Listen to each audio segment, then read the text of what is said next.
जय माता दी, जय मां कामाख्या। देव राधा ट्रस्ट सत्यवाणी चैनल से आप धार्मिक ज्ञान प्राप्त कर रहे हैं। शास्त्रों में, पुराणों में जो लिखा है वही आपके सामने प्रस्तुत होता है। तुलसी की माला कौन धारण कर सकता है, यह प्रश्न है। तो तुलसी जी के बारे में पहले हम एक जानकारी आपको दे दें कि हर घर में तुलसी जी का पौधा होना चाहिए। तुलसी जी के पौधे में अनेकों गुण विद्यमान हैं। रविवार के दिन और एकादशी के दिन को छोड़ करके तुलसी जी को पत्ते को रोज खाना चाहिए। तुलसी जी के पत्ते की चाय पीना चाहिए। बीमारी में, बुखार में, कफ में, खांसी में तुलसी के पत्ते को मसल करके शहद के साथ चाटना चाहिए। और तुलसी जी के पौधे के नीचे रोजाना घी का दीपक जलाने से घर में सुख समृद्धि बनी रहती है, यानी लक्ष्मी की कृपा प्राप्त होती है। जो मनुष्य लक्ष्मी की कृपा प्राप्त करना चाहता है उसे रोजाना सूर्यनारायण भगवान को जल चढ़ा करके तुलसी माता के नीचे घी का दीपक लगाना चाहिए। तेल का दीपक नहीं लगता है। तुलसी जी को हमारे इसमें लक्ष्मी का प्रतीक माना गया है। तुलसी की माला भी धारण की जाती है, इससे भी लक्ष्मी की कृपा प्राप्त होती है।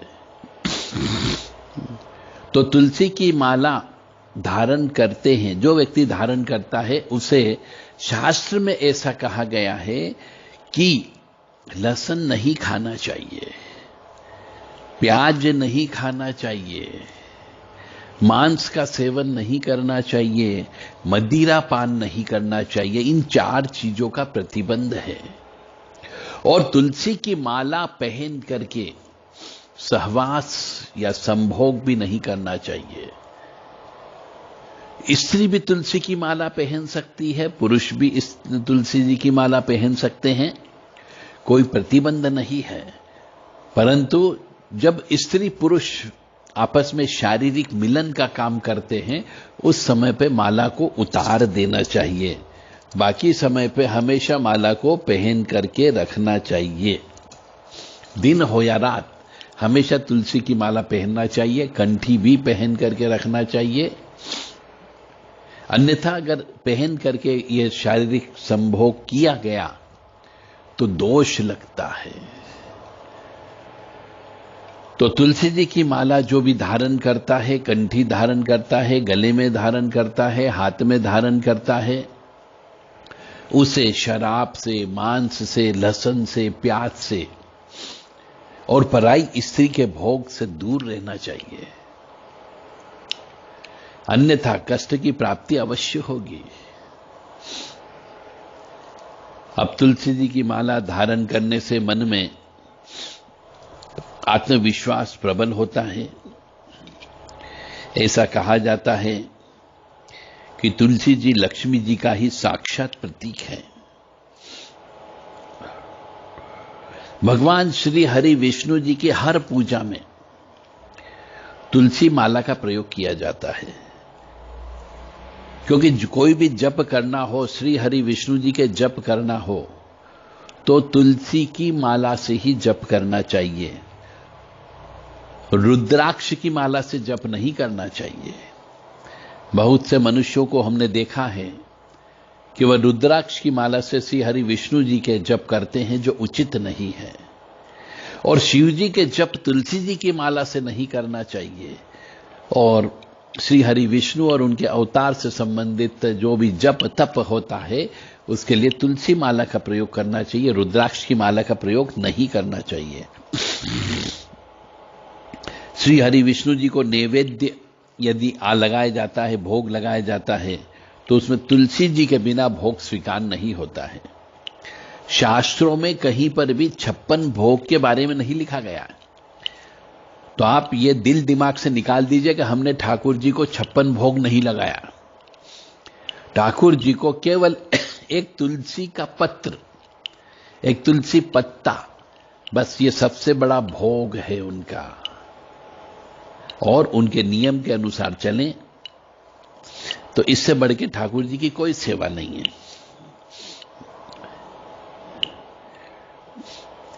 और मंजरी युक्त तुलसी दल अर्पण करना चाहिए। हनुमान जी की भी मंत्रों का जप तुलसी माला से किया जा सकता है। यदि तुलसी दल नहीं हो तो तुलसी पत्र भी चलेगा, और यह भी ना मिले तो तुलसी की लकड़ी ही उसमें डाल दीजिए, और वो भी उपलब्ध न हो तो तुलसी का मूल यानी जड़ ये भी उसमें डाल सकते हैं आप भोग के समय पे। और ये भी ना मिल सके तो तुलसी जी के जड़ की मिट्टी को ही अर्पित कर दें। अगर मिट्टी भी ना हो तो तुलसी का नाम मात्र लेने से भी भगवान को निवेदित वस्तु व पूजन स्वीकार हो जाती है। अर्थात तुलसी जी कितनी प्रिय है इसी बात से पता लगता है।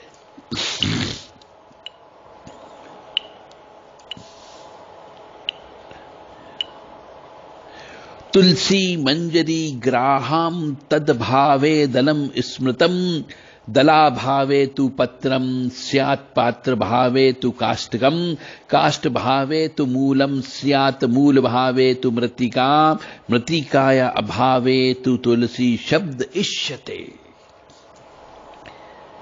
यानी कि भगवान को तुलसी कितनी प्रिय है इसका इसी श्लोक से पता लगता है। जैसा कि मैंने आपको बोला है कि सबसे पहले तो यदि भगवान को भोग लगाते हैं तो मंजरी युक्त तुलसी दल अर्पण करना चाहिए। अगर ये भी उपलब्ध न हो तो तुलसी दल लगा दें, तुलसी दल भी न हो तो तुलसी के पत्ते लगा दें, तुलसी के पत्ते भी उपलब्ध न हो तो तुलसी की लकड़ी भर रख दें, तुलसी की लकड़ी भी उपलब्ध न हो तो उसकी जड़ रख दें, और जड़ भी उपलब्ध न हो तो तुलसी के जड़ की मिट्टी को ही रख दें। अगर वो भी उपलब्ध न हो तो केवल तुलसी जी का ध्यान करके तुलसी का नाम लेने से भगवान निवेदित वस्तु स्वीकार कर लेते हैं। परंतु तुलसी होना अवश्य है। तो तुलसी की माला कोई भी मनुष्य, स्त्री या पुरुष कोई भी धारण कर सकता है। ब्रह्मचर्य व्रत रखने वाला भी तुलसी की माला को धारण कर सकता है, परिवार वाला भी तुलसी की माला को धारण कर सकता है, सन्यासी भी धारण कर सकता है। अमावस्या के दिन तुलसी पत्र तोड़ने से ब्रह्म हत्या का पाप लगता है। इसलिए अमावस्या को जब भी हम सत्यनारायण भगवान की कथा कराते हैं तो एक दिन पहले ही तुलसी तोड़ लेना चाहिए। अमावस्या के दिन तुलसी कभी नहीं तोड़नी चाहिए, एकादशी के दिन तुलसी नहीं तोड़नी चाहिए, और रविवार के दिन भी तुलसी जी नहीं तोड़नी चाहिए। और यदि आपने अमावस्या के दिन तुलसी तोड़ ली तो ब्रह्म हत्या का पाप लगता है। उसके प्रायश्चित के लिए आपको तीर्थ स्थानों का में जाकर के स्नान करना पड़ता है। रविवार के दिन तुलसी को स्पर्श करना और पत्ते को तोड़ना बिल्कुल वर्जित है। इसको तोड़ने वाले को महापाप लगता है। और तुलसी के पत्ते ऐसे भी साधारण तौर से रोजाना तोड़ते हैं तो दिन में 12 बजे के बाद पत्ते नहीं तोड़ने चाहिए, ऐसा शास्त्र कहता है। तो तुलसी जी का जीवन में बहुत बड़ा महत्व है, विशेष तौर से हिंदू सनातन धर्म में। जिस घर के अंदर तुलसी का पौधा बार बार सूख जाता हो तो समझ जाओ तंत्र मंत्र ऊपरी बाधा या प्रेतों का साया है। वहां पर नकारात्मक ऊर्जा का साया जिस घर में होता है उसमें तुलसी जी नहीं पनपती है। तुलसी जी का पौधा बार बार सूख जाता है, यानी किसी न किसी मनुष्य के शरीर में या फिर उस जमीन पर दोष है। तो कभी भी जमीन चेक करना हो, टेस्ट करना हो तो जगह जगह पहले तुलसी के पौधे रख दिए जाएं और उनको कुछ दिन तक इंतजार करके पनपाने का काम करें और देखें 2-3 महीने 4 महीने कि तुलसी के पौधे बड़े हुए या नहीं हुए। यदि तुलसी के पौधे अच्छे हरे भरे रहते हैं और बढ़ते हैं तो समझ जाओ कि वो भूमि बहुत अच्छी है। अब उस भूमि पर मकान बनाया जा सकता है, उसमें रहने वाले मनुष्य अवश्य सुखी रहते हैं।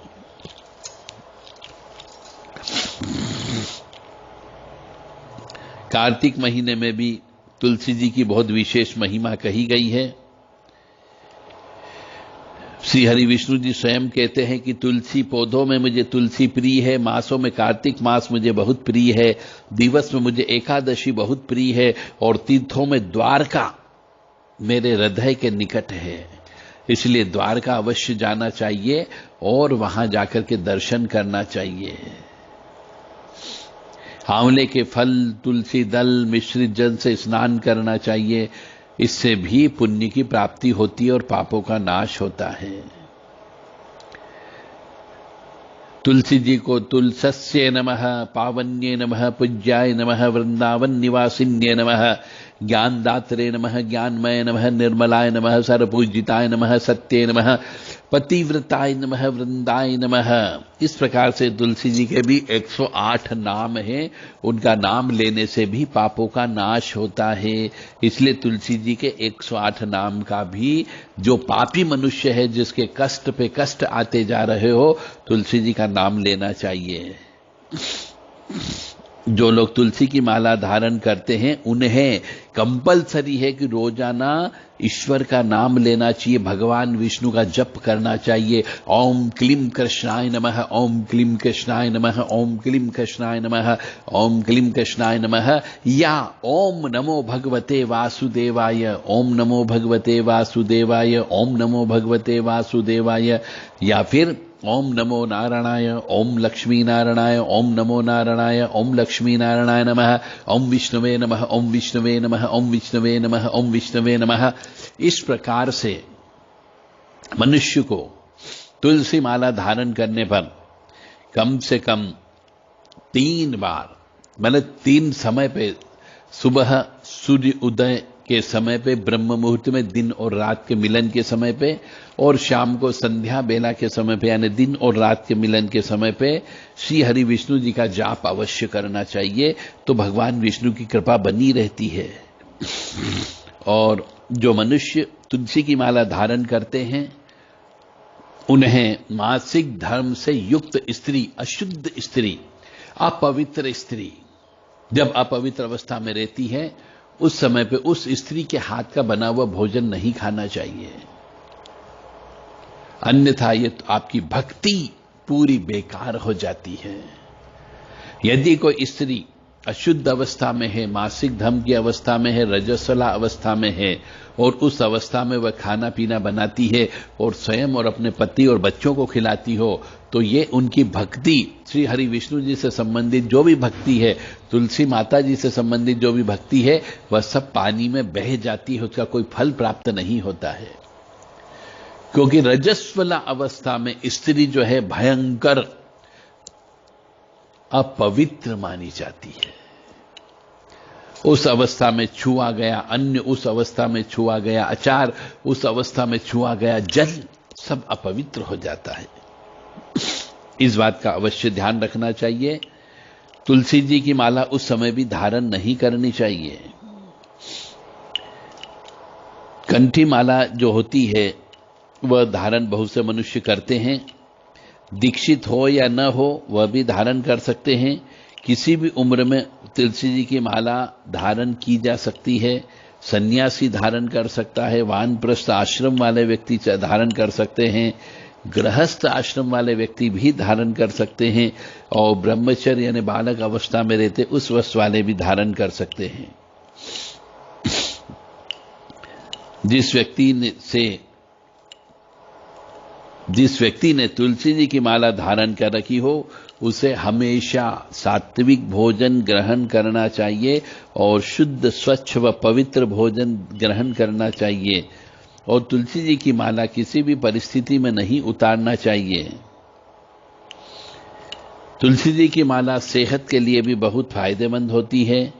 तुलसी जी की माला पहनने से बुध ग्रह और शुक्र ग्रह मजबूत होता है, यह ज्योतिष कहता है। तो जिनका बुध ग्रह खराब हो या जिनका शुक्र ग्रह खराब हो, उनको तुलसी जी की माला अवश्य धारण करना चाहिए। और तुलसी जी की माला धारण करने से मन शांत भी रहता है। तो तुलसी जी की माला एकादशी के दिन धारण की जा सकती है, व्रत उपवास करते उनके बाद में। तुलसी जी की माला यदि किसी प्रकार से खंडित हो जाती है तो गंगा जल से धोकर के पुनः उसको पहनी जा सकती है। परंतु इस बात का अवश्य ध्यान रखें कि कोई भी मनुष्य जो श्री हरि विष्णु जी को अपना इष्ट मानता हो, ऐसे मनुष्य को तुलसी जी हमेशा अपने पास रखना ही रखना चाहिए। और तुलसी जी के सामने दोनों समय पे घी का दीपक लगाने से धन की कमी नहीं होती है। और जिस घर में तुलसी जी कभी नहीं सूखती है, उस घर में मान करके चले कभी भी नकारात्मक ऊर्जा का वास नहीं हो सकता है। जिस घर में तुलसी का पौधा बार बार सूख जाता हो, तुलसी जी जल जाती हो, तो मान करके चले कि वहां पर नकारात्मक ऊर्जा का वास है। जय माता दी, जय मां कामाख्या। यदि आपको किसी भी प्रकार का कोई भी आध्यात्मिक आपका प्रश्न है जो आपको कोई जवाब नहीं मिल पा रहा हो, तो देव राधा ट्रस्ट सत्यवाणी चैनल के जो व्हाट्सएप नंबर हैं उन पे आप अपना नाम पता बताते हुए वो प्रश्न कर सकते हैं। हम कोशिश करेंगे आपको आपके इस प्रश्न का उत्तर देने का। 7987237885 और 9893128047 पर व्हाट्सएप के माध्यम से आप प्रश्न पूछ सकते हैं। जय माता दी, जय मां कामाख्या। ओम विष्णुवे नमः, ओम विष्णुवे नमः, ओम विष्णुवे नमः, ओम विष्णुवे नमः, ओम विष्णुवे नमः, ओम विष्णुवे नमः, ओम विष्णुवे नमः, ओम विष्णुवे नमः।